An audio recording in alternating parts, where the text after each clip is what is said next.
Ba ba ba do da da da do da da da da da da do dee dee. Zzzt.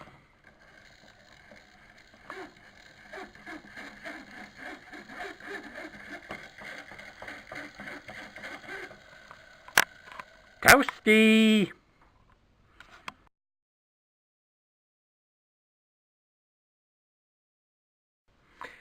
Hello everybody, Sparkster1701 here.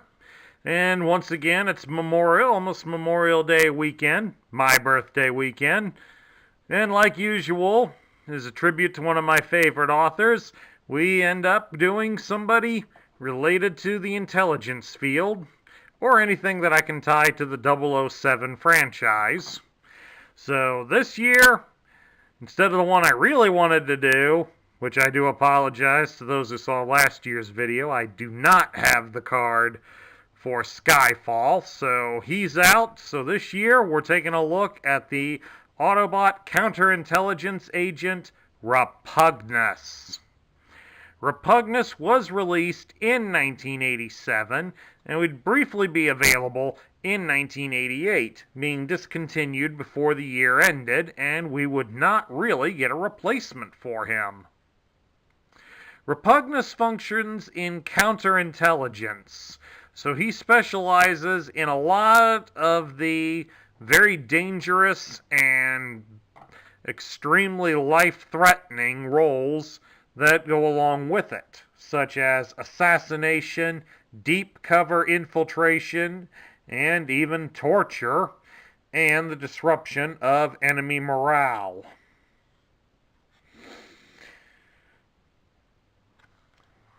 So, all in all, Repugnus is a very despicable character, as he is also blatantly, insubordinate to every Autobot, especially his superiors.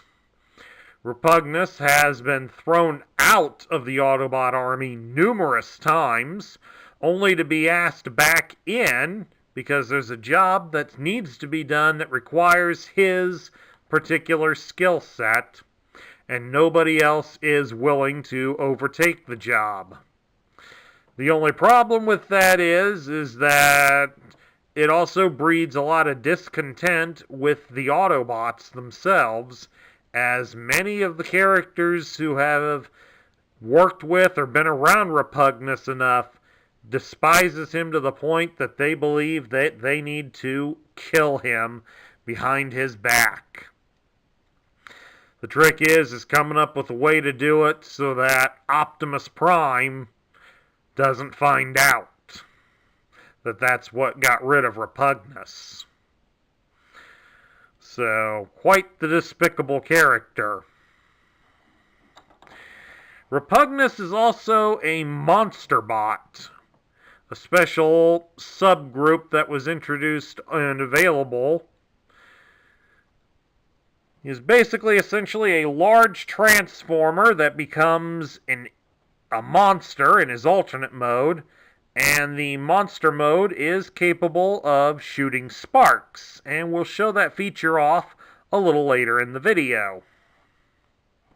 Right now, as usual, for the start, we take a look at Repugnus's articulation, and unfortunately in the robot mode, it's pretty pathetic.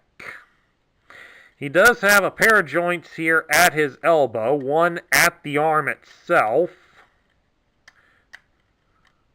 So it allows you to move the arm up to a certain degree. I mean, we take the gun out, he can go just as far up as the arm will go from that joint, or it can be put straight down. And he can bend normally at the elbow, about 90 degrees.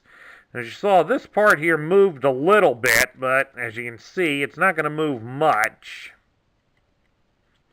primarily due to the alternate mode's arms get in the way of the movement.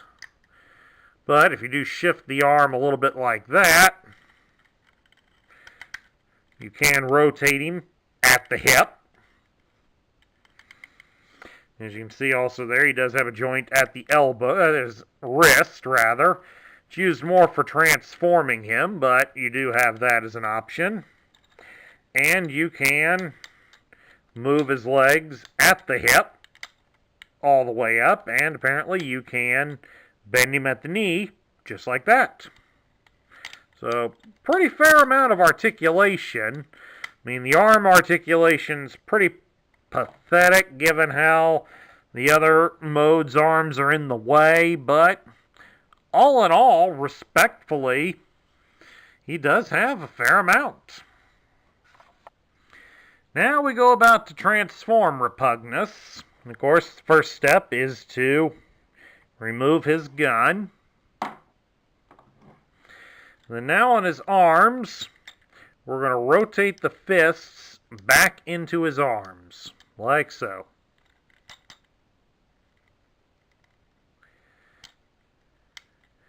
Just exactly like that. Then now you're going to take the arms and you're going to fold them up at the elbow joints and fold them so that they're pointing vertically, like that, into the arm.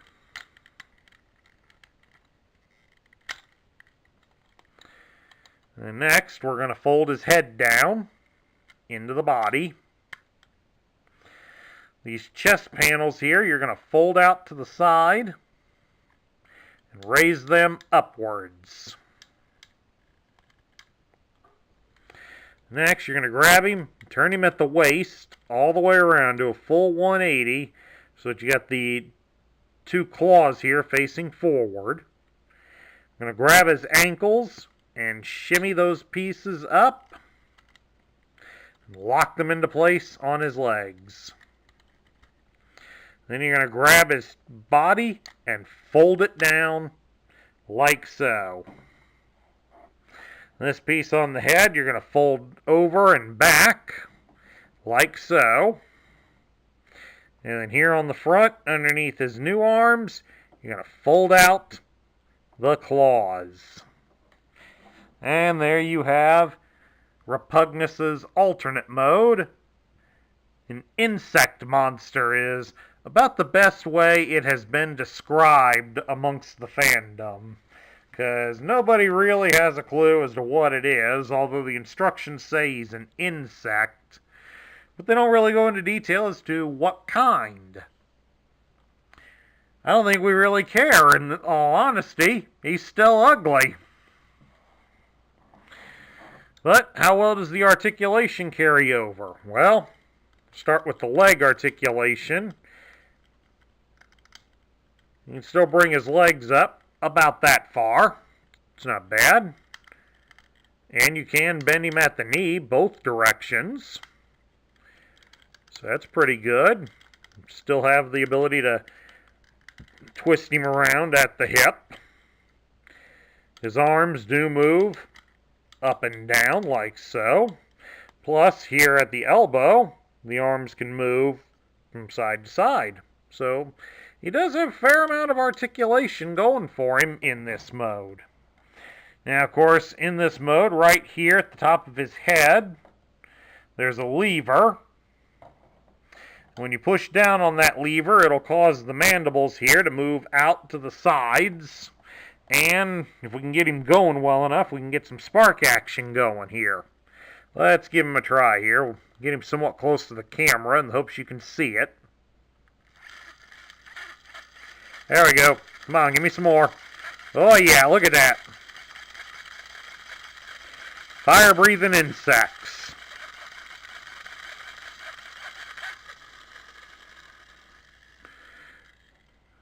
And of course, as you can imagine, this bit here does get worn out and broken from over-excessive play. So, if you want that to still work on your toy, make sure you check loose samples before you buy. Moving right along now, we're going to take a look at his lone accessory, and that is his gun. What the instructions describe as a venom laser. Now, of course, this is going to be another instance that I'm going to show you in a moment that the instructions do not have the correct weapon featured. So, Something I want to make sure you all are aware of. This is the correct gun. Do not go by what the instructions show. All in all, it's done in white plastic, and really isn't much going for it. But that's his gun. Moving right along now, we'll take a look at his instructions. And starting here on the front page, you can clearly see the picture he's drawn with that the gun is radically different. Its most noticeable difference is that it has what would best be described as an ammunition magazine down there at the bottom, and as you saw on the toy, his gun does not have that. Again, here when we're on the includes page, you can clearly see the gun is drawn again with an ammunition magazine that the actual one does not include. And of course, here on the first page, they show how to get the fire-breathing action going. And then we start to transform him.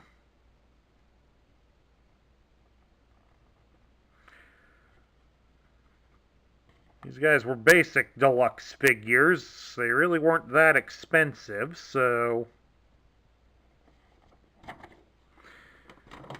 finding him on the market shouldn't be that difficult. Finding him working, though, that's the tricky part, because I have seen there are a few that are broken,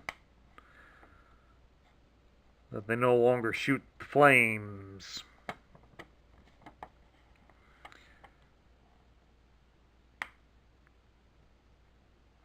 And down here, of course, you got the stickers. Of course, you got to remember you should be careful when using this toy. You don't want the sparks to come into contact with things. Although they say that these are safe, there was an incident years ago where a spark shooting toy made by Mattel for their Barbie toy line actually caught a child's clothes on fire, which led to a ban on a lot of these types of toys. So do be careful with it. And of course, on the last page, you got the instructions for the rub sign, save the robot points, and how to read the tech spec. So, we shall do just that. Get the instructions out of the way here, and we'll bring up this tech spec. It's all done up in red to indicate he's an Autobot. It lists him as a Monster Bot, and gives his name as Repugnus, and it lists his function as Counterintelligence. For many of you military toy buffs, you would probably remember that the counterintelligence specialty is one famously used by the G.I. Joe character Scarlet. So it's amazing with the fact Scarlet came out in 1982, whereas it took the Transformers until 1987 to get a counterintelligence agent. Rather strange. Anyway, Repugnus's motto is, "No job is too disgusting to disgust me." Has a personality as repellent as he looks. Been kicked out of the Autobots many times for insubordination, only to be asked back since he's always willing to undertake missions too low down and dirty for anyone else to consider.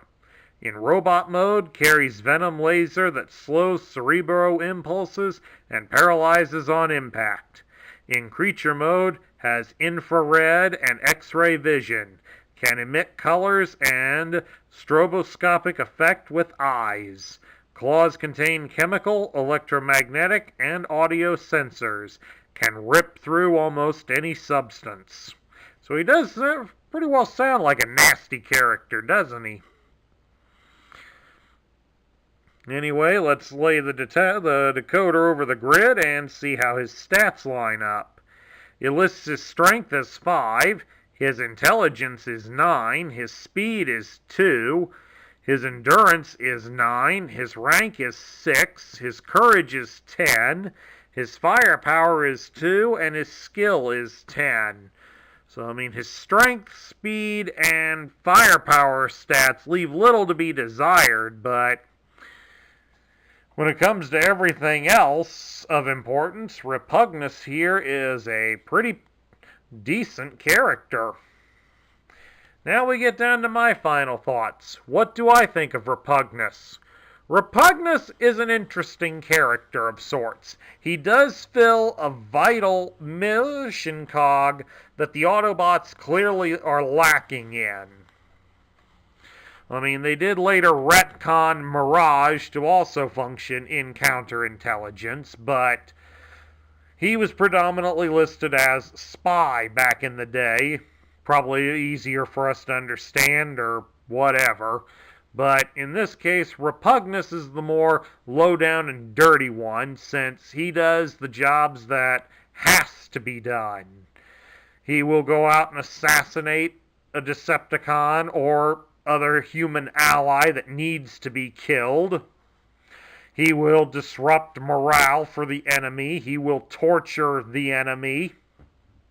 He will do the dirty jobs that nobody else would want to do in war, except for the most evil or sadistic characters. So, while I get that many of the other Autobots do not like him, his skills do back up his arrogance and, in some cases, his insubordination. And a lot of that probably comes from the fact that, likely with the leadership style that Optimus Prime uses, would conflict greatly with how Repugnus does his job. Optimus does not want his troops to come off using the same tactics that the Decepticons use. And while that's noble and certainly brave for Optimus to want to go through, it also restricts his Autobots. And in war, sometimes you have to do the things you don't want to do if you want to succeed in battle. Repugnus knows this very well, as his job does lead him to do things that nobody else wants to willingly do. Assassination has always been a controversial subject in war, but sometimes you have to assassinate key targets. And they're not always going to be the guys that are out at the front lines. You need to sometimes hit the guys that are deep behind enemy lines to ensure certain mission objectives or certain things of war are disabled or destroyed. So, Repugnus does serve a vital function despite what the other Autobots think and feel about him. The toy's not bad. I mean, the Monster Bots were never really that popular amongst the fandom. Possibly due to their strange alternate modes, most people tended to assume they were Decepticons. But in reality, they were Autobots. And making such a character like Repugnus here and as a monster alternate mode kind of works well for him. So, all in all, I'm just going to barely squeeze him into the top tier. I mean, the toy's weak points are some of the articulation isn't the best, but he does have a fair amount of articulation in other areas, so it does tend to kind of balance itself out with it. The fire-breathing function, it's a stupid gimmick when you really boil it down, but it does work pretty well on Repugnus. Especially as he gets the mandibles moving along with it. So that tends to make it work better than how it does on his two compatriots. And when you give him the fact that he's got a function that is vital and necessary for the Autobots to win, whether they admit to it or not, definitely makes Repugnus a worthy addition and top tier. And that concludes my review of the Generation 1 Autobot Counterintelligence Agent Repugnus. If you liked the video, please leave a thumbs up here on YouTube. Don't forget as well, hit that subscribe button down below if you haven't done so already. Please also consider leaving your thoughts about Repugnus in the comments section down below. This is Sparkster1701. I want to remind you all that next month I'm going to be reviewing all of the Kabaya Transformers that you guys voted for earlier this year. I've got them all picked out as to who was picked in the poll, and you'll start to see the results next week. So, until then, I'll catch you all later.